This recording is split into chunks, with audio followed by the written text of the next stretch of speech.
Hello guys, आप लोग कैसे हैं। आशा करते हैं कि आप लोग स्वस्थ एवं मस्त होंगे। तो आज मुझे इस YouTube चैनल पर लगभग 2-4 दिन के बाद देख रहे होंगे। तो बहरहाल मेरा बीएड फाइनल का पेपर चल रहा था, तो इसी की वजह से थोड़ा सा गैप हो गया। तो पिछली क्लास में देखे होंगे हृदय का पार्ट 1 केवल बाह्य संरचना के बारे में आप लोगों को बताया गया। तो आज हम क्या देखेंगे, हृदय की आंतरिक संरचना कि हृदय कैसे कार्य करता है। समझ में आई बात। तो हृदय कैसे कार्य करता है इस पर आज चर्चा करेंगे। तो आइए देखते हैं। तो पहले हम एक फिगर के माध्यम से जानेंगे, क्योंकि जब तक फिगर का ज्ञान नहीं होगा, कौन से पार्ट हैं, ब्लड कहाँ पे जाता है, कहाँ पे शुद्ध होता है, कहाँ पे अशुद्ध होता है, तो ये सारी चीजें हम एक चित्र के माध्यम से जानेंगे। तो आइए पहले चित्र बनाएंगे। तो इस तरह से क्या देखेंगे आज हम हृदय का चित्र के माध्यम से।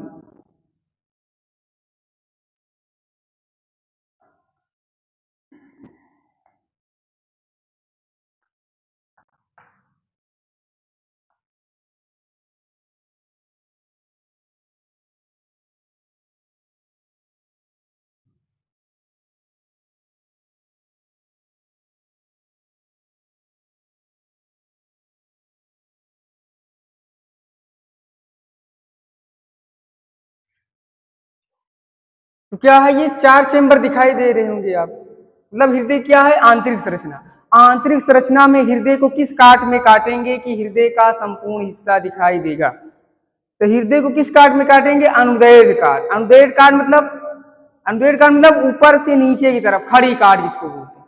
हृदय कब दिखाई देगा, सभी भाग, हृदय की सभी संपूर्ण भाग कब दिखाई देंगे। अब दाएं से बाएं काटेंगे तो दिखाई नहीं देगा। इसको क्या करते हैं, ऊपर से नीचे की तरफ फाड़ देते हैं। आए ना बात समझ इतना। तब क्या करते हैं, वो इस तरह से हृदय क्या होगा, दिखाई देगा। ऊपर से नीचे काटेंगे, अनुदैर्ध्य काट। ये क्या है, हृदय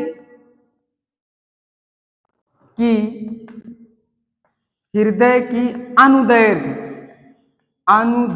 काट। हृदय की कौन सी काट है, हृदय की अनुदैर्ध्य काट है। फिर उसके बाद तो ये चित्र आप लोग भी इसको बार बार प्रैक्टिस करेंगे, अभ्यास करेंगे, कापी में बनाएंगे, तब आ जाएगा। किसी चीज का अगर बार बार अभ्यास करते हैं वो चीज क्या होती है, मतलब समझ में आ जाती है।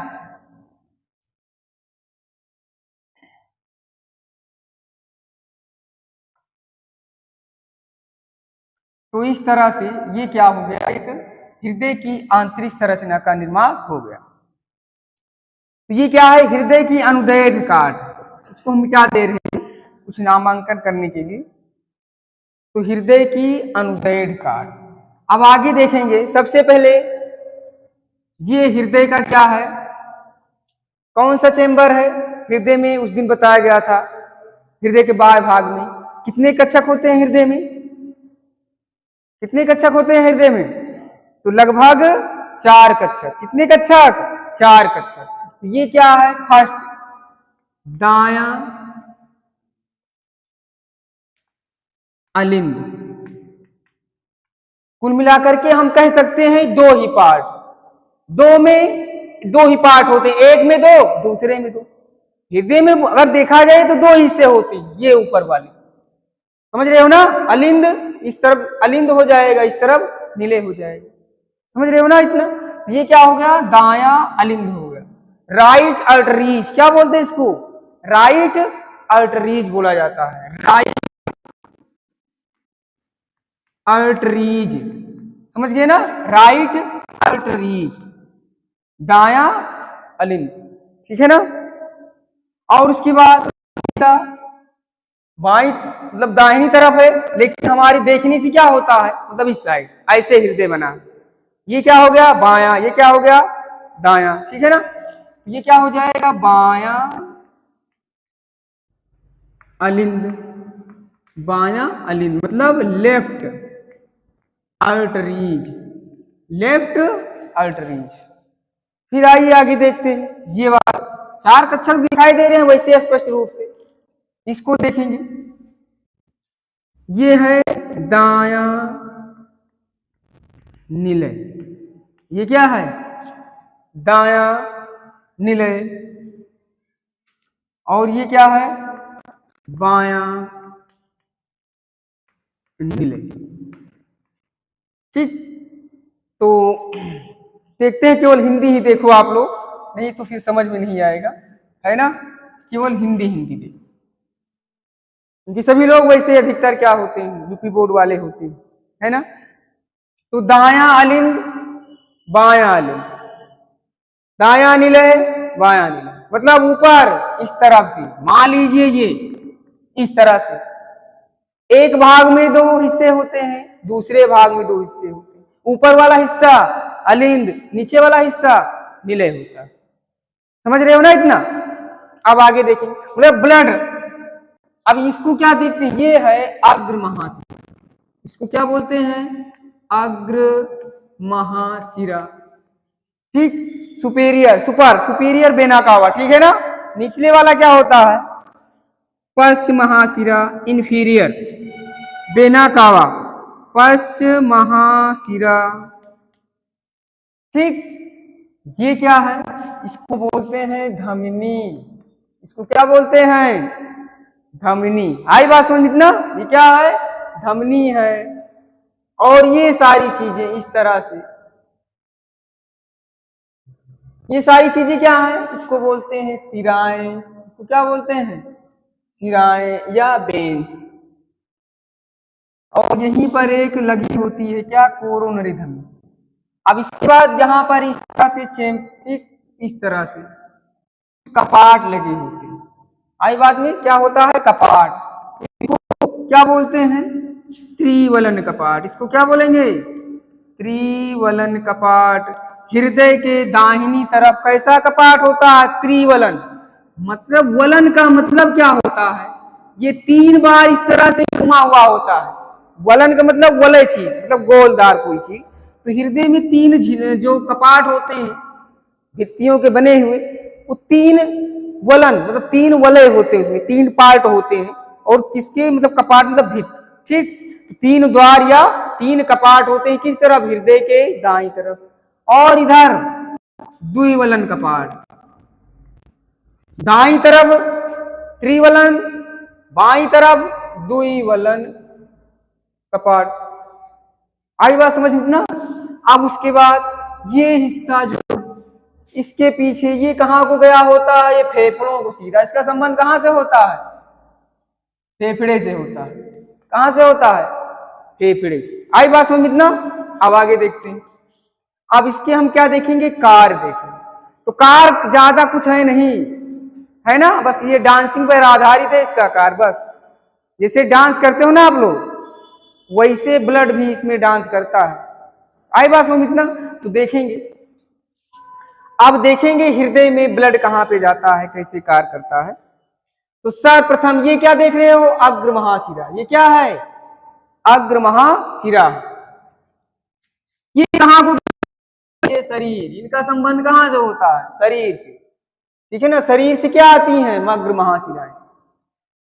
तो पूरे दिन में शरीर क्या करता है? विभिन्न क्रियाएं करता है, श्वसन करता है, पाचन करता है। तो ब्लड क्या हो जाता है? अशुद्ध हो जाता है। ब्लड क्या हो जाता है? अशुद्ध हो जाता है। तो अशुद्ध ब्लड, जब शरीर में ब्लड क्या हो जाएगा? अशुद्ध हो जाएगा, इम्प्योर हो जाएगा। तो वो ब्लड शरीर से कहां पे आता है? अग्र महाशिराओं के द्वारा कहां पे लाया जाता है? मतलब ये अग्र महाधमनी। ठीक, इसको अग्र महाधमनी हो गया। तो अग्र महाधमनी क्या करती है? शरीर से अशुद्ध रुधिर, कैसा रुधिर? अशुद्ध रुधिर। अब यहां से जो ब्लड आएगा कैसा आएगा? अशुद्ध ब्लड आएगा। तो शरीर से अशुद्ध ब्लड अग्र महाधमनियों के द्वारा कहां पे लाया जाता है? हृदय में लाया जाता है। कहां पे आता है सबसे पहले रुधिर? हृदय के दाएं अलिंद में।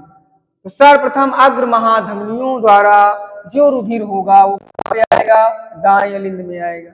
जब दाएं अलिंद में आएगा तो भरेगा, है ना। दाएं अलिंद में आए क्या होगा? कोई चीज किसी में जाती है, सिकुड़ती है ना, सिकुड़ती है नहीं सिकुड़ती? अब मान लो इसमें ब्लड आ रहा है तो क्या होगा? थोड़ा सा उसमें तनाव होगा, जैसे गुब्बारे में हवा भरते हो, है ना, जैसे गुब्बारे में हवा भरी गई तो क्या होगा, इसकी भित्तियां क्या हो जाती हैं, थोड़ा तनाव हो जाता है ना, भित्तियां क्या होगी, तनाव हो जाता है। उसी प्रकार ये भी क्या हो जाती है, जब हृदय पूरा भरेगा तो संकुचन की प्रक्रिया होगी। जब संकुचन की प्रक्रिया होगी तो प्रेशर कहाँ पे पड़ेगा, कपाट पर पड़ेगा। जाहिर सी बात है, प्रेशर कहाँ पे पड़ेगा, उनकी भित्तियों पर। तो जो ये कपाट होते हैं एक झटके के साथ क्या हो जाते हैं, खुल जाते हैं। समझ रहे हो ना, जिसे आप लोग क्या हो जाते हैं, जैसे डर गए अचानक या किसी ने दौड़ा लिया है तुमको, तो क्या होता है, आप लोग हाँफते हाँफते हाँफते हाँफते भागते भागते, ठीक है ना, रुकते हैं, तो हृदय की धड़कन क्या हो जाती है, बहुत तेज बढ़ जाती है। क्यों बढ़ जाती है, क्योंकि वहां पर जो ब्लड का प्रेशर था, ठीक है ना, वो ब्लड का प्रेशर था वो भित्तियों पर पड़ा इधर उधर। जब भित्तियों पर पड़ेगा तो क्या होगा, जाहिर सी बात है, जब भित्तियों पर पड़ेगा तो भित्तियों पर पड़ने से भित्तियां ओपन हो जाएंगी, खुल जाएंगी, वो झटके के साथ, एक झटके के साथ ब्लड किसमें आएगा, दाएं नीले में आएगा। किसमें आएगा, दाएं नीले में आएगा। फिर उसके बाद आगे देखते तो ब्लड क्या है, इसमें कुछ ज्यादा वो नहीं है, बस ठीक है ना, बस एक डांस पर आधारित है। समझ रहे हो ना, बस ये ऊपर वाला हिस्सा क्या हो गया, अलिंद, ये नीले, मतलब ऐसे गया, ऐसे ऐसे ऐसे, ठीक है ना, बस ऐसे ब्लड जाता है। फिर आगे देखेंगे, दाएं नीले से, दाएं नीले से ब्लड अब कहाँ को जाएगा भाई, इसका कपार तो खुल चुका है, ब्लड कहाँ पे आ चुका है, दाएं नीले में। पूरा दायां नीले संकुचित हो जाता है, भर जाता है। जब भर जाता है तो क्या करेगा, रास्ता ढूंढेगा, रास्ता नहीं मिलेगा तो क्या होगा, रास्ता नहीं मिलेगा तो क्या होगा, फिर दिक्कत हो जाएगी। तो दायां नीले, तो यहां से लगी होती है ये चीज, ठीक है ना, इसके पीछे साइड में यहां से लगी होती है ये इसकी रचना यहां तक आई, ठीक है ना, यहां तक फैली हुई। ये क्या है, इसको क्या बोलते हैं, धमनी। इसको क्या बोलते हैं, पल्मोनरी धमनी, ठीक है ना। तो यहां पर से कुछ लगी होती है क्या, पल्मोनरी धमनी है, इसके साइड में यहां से, इसको क्या बोलते हैं, पल्मोनरी धमनी, पल्मोनरी धमनी। तो यहां से दाएं नीले से ब्लड कहां पे जाएगा, पल्मोनरी धमनी के माध्यम से कहां पे जाएगा, सीधा फेफड़ों में, क्योंकि उसका संबंध कहां से होता है, पीछे फेफड़ों की साइड में क्या होता है, फेफड़ों के नीचे ही क्या होता है, हृदय स्थित होता है, पीछे स्थित होता है। तो उसका संबंध कहां से होता है, फेफड़ों से। जो पल्मोनरी धमनी है इसका संबंध कहां से होगा, फेफड़ों से होगा, ठीक। फिर उसके बाद फेफड़ों में जब पल्मोनरी के द्वारा अशुद्ध रुधिर जाएगा, अभी कैसा है, अभी हमारा रुधिर शुद्ध नहीं हुआ है, अभी अशुद्ध ही है। शुद्ध होने के लिए कहां पे गया, पल्मोनरी के माध्यम से ब्लड को ले जाया गया फेफड़ों में। जब फेफड़ों में गया तो बाहर से क्या लिए आप, ऑक्सीजन लिए। अब ऑक्सीजन शरीर में जाएगी तो क्या होगा, जब ऑक्सीजन शरीर को मिलेगी तो CO2 को क्या करेगी, जाहिर सी बात है, कोई चीज अगर प्रवेश करेगी तो कुछ की चीज बाहर निकलती है। ऑक्सीजन जाएगी तो ब्लड में जो घुली हुई CO2 है, अशुद्ध जो ब्लड है, वो क्या होगा, फेफड़ों के द्वारा उसको बाहर निकाल दिया जाएगा। क्योंकि फेफड़े क्या करते हैं, श्वसन की क्रिया में सहायता करते हैं। तो श्वसन के माध्यम से क्या होगा, जो इम्पोर ब्लड होगा वो फेफड़ों के द्वारा कैच कर लिया जाएगा। क्योंकि फेफड़ों में छोटे छोटे क्या होते हैं, कूपिकाएं पाई जाती हैं। कूपिकाएं मतलब बहुत छोटे छोटे फेफड़ों में देखती हैं, छिद्र होते हैं, वो उसकी इकाई होती है, उनके द्वारा क्या कर लिया जाता है, CO2 को खींच लिया जाता है और O2 को फेफड़ों के द्वारा अंदर प्रवेश कर लिया जाता है और ऑक्सीजन ब्लड में घुल जाती है। और इस तरह से ब्लड क्या हो जाता है, शुद्ध हो जाता है। जब शुद्ध हो जाता है तो शुद्ध होने के बाद यहां से क्या होती है, कुछ सिराएं लगी होती हैं। ये कैसी सिराएं, ये क्या है, सिराएं, इसको क्या बोलते हैं, पल्मोनरी सिराएं। यहां पर क्या लगी होती हैं, कुछ पल्मोनरी सिराएं, पल्मोनरी सिराएं। याद रखना हमेशा आप लोग, जो ये धमनी है, ठीक है ना, धमनियों में हमेशा कैसा रुधिर बहता है, शुद्ध रुधिर बहता है। किसको छोड़ करके, पल्मोनरी धमनी को छोड़ करके। आए ना बात समझना, धमनियों में कैसा रुधिर बहता है, शुद्ध रुधिर। किसको छोड़कर? पल्मोनरी धमनी, क्योंकि पल्मोनरी धमनी का संबंध यहाँ से है, ये अशुद्ध रुधिर को लेकर जाती है, फिर उधर से शुद्ध रुधिर को धमनियों द्वारा, ठीक है ना, पल्मोनरी शिराओं द्वारा। शिराओं में कैसा रुधिर? अशुद्ध, किसको छोड़ करके? पल्मोनरी शिरा को छोड़ करके। धमनी शिरा में खूब अंतर आप लोग पढ़े होंगे, जाहिर सी बात है। तो पल्मोनरी शिरा में कैसा रुधिर? शुद्ध। इसमें कैसा रुधिर होगा? शुद्ध। किसको छोड़ करके? शिरा को छोड़कर, क्योंकि शिराओं में कैसा रुधिर होता है? अशुद्ध रुधिर होता है। शिराओं में कैसा रुधिर? अशुद्ध। तो पल्मोनरी शिराएं और धमनियों के द्वारा ब्लड को कहाँ पे लाया जाता है? हृदय के बाएं भाग में। ये कैसा भाग है? ये बायां भाग, ठीक है ना, ये कैसा भाग है? बायां। तो बाएं भाग में जब पूरा ब्लड शुद्ध होकर आ जाता है, तब यहाँ पर कैसे कपाट पाए जाते हैं? इसको बोलते हैं द्विवलन कपाट, ठीक है ना, ये लिखा हुआ है द्विवलन कपाट। तो द्विवलन कपाट पर जब पूरे प्रेशर पड़ेगा शुद्ध रुधिर का, हमारा रुधिर क्या हो चुका है? शुद्ध। अब शुद्ध रुधिर किसमें आएगा? बाएं नीले में आएगा। कपाट पर क्या पड़ेगा? झटका, एक झटका लगेगा। हृदय क्यों धड़कता है? क्योंकि हृदय हमेशा शुद्ध अशुद्ध को झटके के साथ पंप करता रहता है, इसीलिए हृदय धड़कता है। कुछ लोग और समझते हैं, कुछ लोग देखते होंगे आज मेरा दिल बहुत धड़क रहा है ना, वो चीजें क्या होती हैं? वो अलग चीजें हैं, लेकिन मेन जो होता है, वास्तविकता जो होती है, वो क्या होता है? हृदय पंप करता रहता हमेशा जीवन पर्यंत तक। हृदय क्या करता है? किसी को अशुद्ध को शुद्ध, शुद्ध को फिर अशुद्ध करता है, अशुद्ध को शुद्ध, ऐसे ये शुद्ध अशुद्ध ब्लड को पंप करता रहता है। इसीलिए हृदय क्या होता है? हमेशा हृदय में धड़कन रहती है। फिर आगे देखेंगे, जब यहां से रुधिर द्विवलन कपाट खुल जाएगा प्रेशर के कारण, सारा ब्लड नीले से भर जाएगा। और ये कक्षा क्या होगा? सबसे बड़ा कक्षा कौन होता है? नीले, क्योंकि सारा रुधिर कहाँ पे आना रहता है? नीले में आना रहता है। कहाँ पे आता है? नीले में आता है, ठीक। फिर आगे देखेंगे, नीले में आने के बाद यहां से क्या लगी होती है? पश्च महाशिराएं। ये क्या करती हैं? शुद्ध रुधिर। पश्च महाशिराएं क्या करती हैं? शुद्ध रुधिर को कहां पे छोड़ देंगी? शरीर में। कहां पे छोड़ देंगी? शरीर में। आई बात समझ ना? जहां से ब्लड गया वहीं को आया ना, शरीर से चला था, फिर शुद्ध होकर के कहां पे आ गया? फिर शरीर को शुद्ध ब्लड हो गया। फिर शरीर में क्रियाएं होती रहती हैं, फिर ब्लड क्या हो जाता है? अशुद्ध हो जाता है। तो ये पूरे जीवन पर्यंत तक इसका काम ही क्या है? शुद्ध को अशुद्ध करना, ठीक है ना, अशुद्ध को शुद्ध करना, ठीक। तो ये क्या करता है? ब्लड को, अशुद्ध और शुद्ध ब्लड को हमेशा पंप करता रहता है। ये इतने हिस्से, ठीक है ना, इतने हिस्से में क्या होता है? ये इतना हिस्सा अलिंद है या इतना हिस्सा क्या है? नीले। आई बात समझ ना? फिर आगे देखते हैं, कुछ लोगों को क्या होता है? हार्ट अटैक आता है। समझ रहे हो ना? कुछ लोगों को क्या आता है? Heart attack. अब हार्ट अटैक क्यों आता है? तो इसको जानेंगे कि हार्ट अटैक क्यों आता है। तो हार्ट अटैक में सबसे पहले यहां पर एक धमनी लगी होती है, उसको बोलते हैं कोरोनरी धमनी। कौन सी धमनी? कोरोनरी धमनी। तो अब देखेंगे सबसे पहले कोरोनरी धमनी। अब हार्ट अटैक देखेंगे तो इसको हम क्या दे रहे हैं, किसी में स्पेस नहीं है तो इधर थोड़ा सा लिखने के लिए। तो कोरोनरी धमनी, तो सबसे पहले क्या जानते हैं अब? कोरोनरी धमनी का क्या काम होता है? ठीक है ना, ये ब्लड को क्या करती है? कंट्रोल करती है। समझ रहे हो ना? क्योंकि कहीं पर स्पीड ज्यादा हो जाती है, कहीं पर कम हो जाती है, तो ये रुधिर पर नियंत्रण करती है। क्या करती है? रुधिर पर नियंत्रण करती है। तो आइए देखते हैं ब्लड मतलब हार्ट अटैक कैसे होता है। सभी लोग जानते हो बीपी। बीपी मतलब ब्लड प्रेशर। ब्लड प्रेशर कितना होता है? मैक्सिमम कितना होता है ब्लड प्रेशर?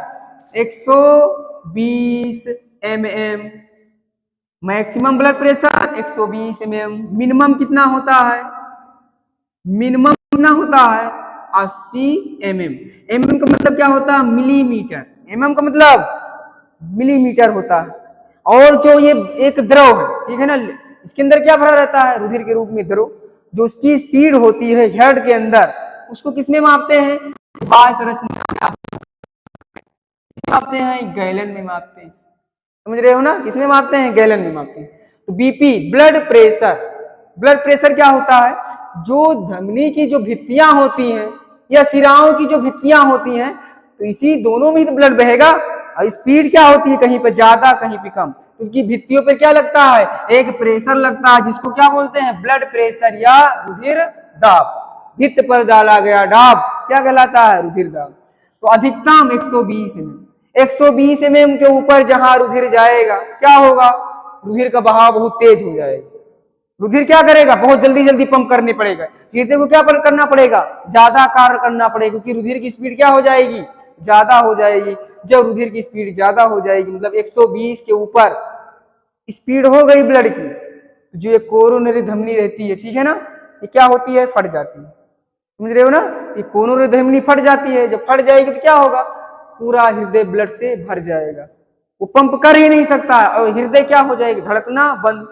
और हृदय धड़कना बंद तो क्या होगा, फिर हृदय धड़कना बंद तो क्या होगा, सीधा आपका ट्रांसफर कहां पे हो जाएगा, ऊपर।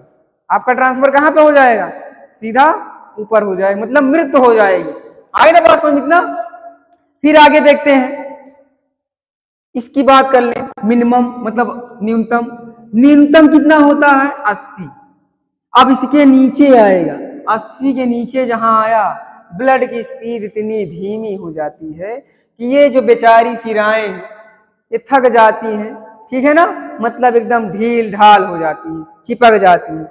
80 के नीचे आएगा तो क्या होगा, ये जो धमनियां जो सिराएं क्या हो जाती, चिपक जाती। जब चिपक जाएंगी तो ब्लड को जाने के लिए रास्ता चाहिए ना, रास्ता ही नहीं मिलेगा तो पूरा हृदय भर जाएगा, पूरी जितनी धमनी सिराएं सब में ब्लड भर, जहां जो ब्लड है वहीं रुक जाएगा, चारों तरफ से ब्लड आएगा, बेचारा हृदय में पूरा रक्त ही रक्त हो जाएगा, ठीक है ना, वो धड़कना क्या कर देगा, बंद कर देगा।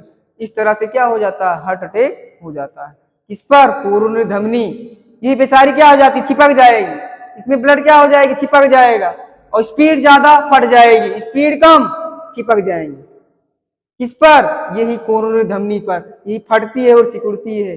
कब हार्ट अटैक होता है, कोई घबराहट हो गई, मान लो कोई टेंशन हो गया, अचानक क्या हुआ, माइंड काम करना बंद, पता ही नहीं है हृदय को कहां ब्लड छोड़े कहां नहीं, ठीक है ना, ब्लड क्या स्पीड कम है या ज्यादा है, उसको पता ही नहीं रहेगा कितनी स्पीड। इससे आदमी क्या हो जाता है, मतलब हार्ट अटैक को प्राप्त हो जाता है। जिसमें मोटापा होता है आप लोग, उनको ज्यादा क्या होता है, कैंसर होता है या क्या होता है, हार्ट अटैक ज्यादा होता है। उनके अंदर क्या हो जाती है, चर्बी जमा ज्यादा हो जाएगी, तो जब चर्बी ज्यादा जमा हो जाएगी तो चारों तरफ ब्लड को जाने के लिए, भित्तियों में चर्बी हो जाएगी, ब्लड को जाने के लिए रास्ता कम हो जाएगा, ठीक है ना, इससे भी हार्ट अटैक, मोटापे में ज्यादा चांस बनता है। आई बात समझना। तो ये सारी चीजें, इतनी चीजें बताई गई। और आप लोग सिराएं देखते होंगे, सिराएं हाथ के ऊपर या चेहरे के ऊपर, पूरे बॉडी में ऊपर नीले करके होती है। सिराएं किस कलर की होती हैं, सिरा किस कलर की होती है, नीला। धमनी किस कलर की होती है, लाल। तो ऊपर, शरीर के ऊपर क्या होती हैं, नीली, नीली को क्या बोलते हैं, सिरा। और धमनी को, क्योंकि इसमें लगभग अशुद्ध रुधिर बहता है, इसमें शुद्ध लगभग बहता है, ठीक। तो सिरा नीली होती है, धमनियां लाल। इनकी भित्तियां बहुत मजबूत होती हैं और इनकी भित्तियां कम मजबूत होती हैं, लेकिन इसमें लचीलापन नहीं होता, ठीक है ना, इसमें लचाव होगा, भले मोटी है लेकिन इसमें मुलायम, मतलब लचाव होगा। आई बात समझना। तो ये सिरा, ठीक। और ये बीपी जो हो गया 120 और 80 क्या हो गया, मिनिमम, ठीक। किस यंत्र से मापते हैं, स्फग्मोमैनोमीटर, स्फग्मोमैनोमीटर से क्या मापा जाता है, ब्लड प्रेशर, ठीक। तो ये जो प्रक्रिया है, इस प्रक्रिया को सबसे पहले किसने खोजा था, विलियम हार्वे। एक साइंटिस्ट कौन थे, विलियम हार्वे ने ही सबसे पहले देखा था कि ब्लड क्या होता है, कहां पे जाता है, कैसे, ठीक है ना। ये सारी चीजें विलियम हार्वे के द्वारा ये बताई गई थी। फिर उसके बाद तो ये जान गए स्फग्मोमैनोमीटर और सिरा और ये धमनी। आप लोग देखते होंगे, अधिकतर डॉक्टर को देखे होंगे, जो दवा लगा, जो इंजेक्शन का प्रयोग करता है वो किस में करता है, धमनी में करता है या सिरा में करता है, बताओ। सिरा में करता है या धमनी में करता है? तो डॉक्टर जो, क्योंकि सबसे ऊपर क्या है, नस में, जिसको नसें बोलते हैं, और क्या होती है वो सबसे ऊपर सिरा, जो नीले कलर की होती है। तो डॉक्टर किसमें इंजेक्शन लगाता है, सिराओं में, ठीक, क्योंकि इसमें क्या होता है, लगभग अशुद्ध रुधिर होता है, ठीक है ना। तो ये क्या करती है, शुद्ध होने के लिए तुरंत कहां पे जाएंगी, तुरंत हार्ट की तरफ जाएंगी, दिमाग की तरफ, फेफड़ों की तरफ भागेंगी, ठीक है ना। मतलब दौड़ान क्या होता है इसमें, ज्यादा होती है, स्पीड क्या होती है इसमें, ठीक है ना। ये किसमें होता है, ये किस बीपी में होगा, ब्लड प्रेशर में, ये जो 120 में होता है, ठीक है ना। सिराओं में थोड़ा सा ज्यादा, धमनियों में थोड़ा सा लो बहता है, ठीक है ना। तो आगे देखेंगे धमनी में इंजेक्शन, जो दूसरा वाला इंजेक्शन ऐसे लगाते हैं मांसपेशियों में, क्योंकि ये धसी होती है, ये मांसपेशियों में क्या होती है, धसी होती हैं, ये मांसपेशियों के ऊपर उभरी होती है। तो इसलिए डॉक्टर क्या करता है, इंजेक्शन कहाँ पे लगाता है, सिराओं में। तो सिराओं में ही लगाता है, मतलब जो नसें होती हैं, और अन्य जगह वो धमनी में लगाता है, ठीक है ना। तो लिखा होता है, ठीक है ना, इसे डॉक्टर लगाते हैं, वहां पर क्या लिखा होता है, एक IV लिखा होगा और एक क्या लिखा होता है, IA लिखा होता है, ठीक। इंजेक्शन में लिखा होता है, जो छोटी छोटी शीशियां होती हैं, जो इंजेक्शन बोतल होते हैं, ठीक है ना, IB, IA से लिखा होता है कि IB वाला कहां पे लगेगा, बेंस में। बेंस मतलब सिरा, इसको क्या बोलते हैं, बेंस को क्या बोलते हैं, सिरा, बेंस मतलब सिरा।